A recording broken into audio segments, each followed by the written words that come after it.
സംസ്ഥാനത്ത് ബാറുകളുടെ പ്രവൃത്തി സമയം വർദ്ധിപ്പിച്ചു. ഇനി മുതൽ രാവിലെ 10 മണി മുതൽ രാത്രി 12 മണി വരെ ബാറുകൾ പ്രവർത്തിക്കും. പ്രത്യേകം പണമടച്ചാൽ പഞ്ചനക്ഷത്ര ഹോട്ടലുകൾക്ക് പൂർണ്ണ സമയവും പ്രവർത്തിക്കാം. ഇതിനായി 5 ലക്ഷം രൂപ ഹോട്ടലുകൾ അടയ്ക്കണം. പ്രവൃത്തി സമയം കൂട്ടിയുള്ള സർക്കാർ വിജ്ഞാപനം പുറത്തിറങ്ങി.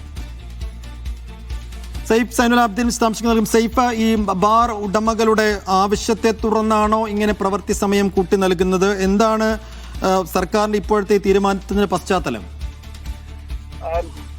പുതിയ മദ്യനയം രൂപീകരിക്കുന്നതിന്റെ ഭാഗമായി കൺസേൺഡ് പാർട്ടീസിനെ സംസ്ഥാന സർക്കാർ കേട്ടിരുന്നു. അതിൽ ബാർ ഉടമകൾ മുന്നോട്ട് വെച്ച ആവശ്യം ഡ്രൈ ഡേ ഒഴിവാക്കണം എന്നുള്ളതായിരുന്നു. അവരുടെ ഏറ്റവും പ്രധാനപ്പെട്ട ആവശ്യമായിരുന്നു ഡ്രൈ ഡേ ഒഴിവാക്കണം എന്നുള്ളത്. അതിനൊപ്പം തന്നെ ബാറുകളുടെ പ്രവൃത്തി സമയം വർദ്ധിപ്പിക്കണമെന്ന ആവശ്യവും അവർ മുന്നോട്ട് വെച്ചു. എന്നാൽ മദ്യനയം പുറത്തിറങ്ങിയപ്പോൾ ആ തീരുമാനങ്ങളൊന്നും മദ്യനയത്തിന്റെ ഭാഗമായിട്ട് ഉണ്ടായിരുന്നില്ല. ഇപ്പോൾ വിവിധ കോണുകളിൽ നിന്ന് ആവശ്യം ഉയർന്നു വന്ന പശ്ചാത്തലത്തിലാണ് ബാറുകളുടെ പ്രവൃത്തി സമയം വർദ്ധിപ്പിക്കാൻ വേണ്ടിയുള്ള തീരുമാനമെടുക്കുകയും അതിന്റെ വിജ്ഞാപനം സംസ്ഥാന സർക്കാർ പുറത്തിറക്കുകയും ചെയ്തിരിക്കുന്നത്. രാവിലെ 10 മണി മുതൽ രാത്രി 12 മണി വരെ ഇനി മുതൽ ബാറുകൾ പ്രവർത്തിക്കും. നിലവിൽ ബാറുകൾ പ്രവർത്തിക്കുന്നത് രാവിലെ 11 മണി മുതൽ രാത്രി 11 മണി വരെയാണ്. അതിന്റെ സമയം 2 മണിക്കൂർ വർദ്ധിപ്പിച്ചിട്ടുണ്ട്. 10 മണിക്ക് രാവിലെ തുറക്കാം, 12 മണിക്ക് രാത്രി 12 മണിക്ക് അടയ്ക്കാം. അതുപോലെ തന്നെ പഞ്ചനക്ഷത്ര ഹോട്ടലുകളുമായി ബന്ധപ്പെട്ട് മറ്റൊരു തീരുമാനം സംസ്ഥാന സർക്കാർ എടുത്തിട്ടുണ്ട്.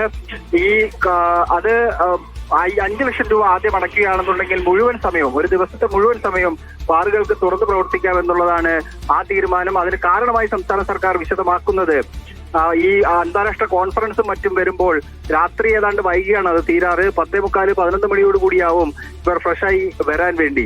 അപ്പോൾ പലർക്കും ഇങ്ങനെ അവർ ഫ്രീ ആയിട്ടിരിക്കുമ്പോൾ മദ്യം കഴിക്കാൻ വേണ്ടിയുള്ള സന്നദ്ധത അവർ അറിയിക്കാറുണ്ടെങ്കിലും പക്ഷെ അത് കിട്ടുന്നില്ല എന്ന പരാതി പല ഹോട്ടലുകളിൽ നിന്ന് പുറത്തു വന്ന പശ്ചാത്തലത്തിലാണ് ഇങ്ങനെ ഒരു തീരുമാനം കൂടി സംസ്ഥാന സർക്കാർ എടുത്തിരിക്കുന്നത്. ഇതൊരു സമവായത്തിന്റെ സാധ്യത തേടി സമവായം ഉണ്ടാക്കിയ ശേഷമാണ് ഈ മദ്യനയം പുറത്തിറക്കിയത് എന്നാണ്, മദ്യനയത്തിൽ മാറ്റം വരുത്തിയതെന്നാണ് നമുക്ക് ലഭിക്കുന്ന വിവരം. അതുകൊണ്ട് വലിയ പ്രതിഷേധങ്ങൾ പ്രതിപക്ഷത്തിന്റെ ഭാഗത്ത് നിന്ന് ഉണ്ടാകാനുള്ള സാധ്യത കുറവാണ്. ഒരു സമവായത്തിന്റെ സാധ്യത അവിടെ തുറന്നിട്ടിട്ടാണ്, അല്ലെങ്കിൽ അവരുമായി സംസാരിച്ചതിന് ശേഷമാണ് ഇങ്ങനെ ഒരു തീരുമാനത്തിലേക്ക് എത്തിച്ചേർന്നതെന്നാണ് നമുക്ക് ലഭിക്കുന്ന വിവരം. സൈഫുദ്ദീൻ.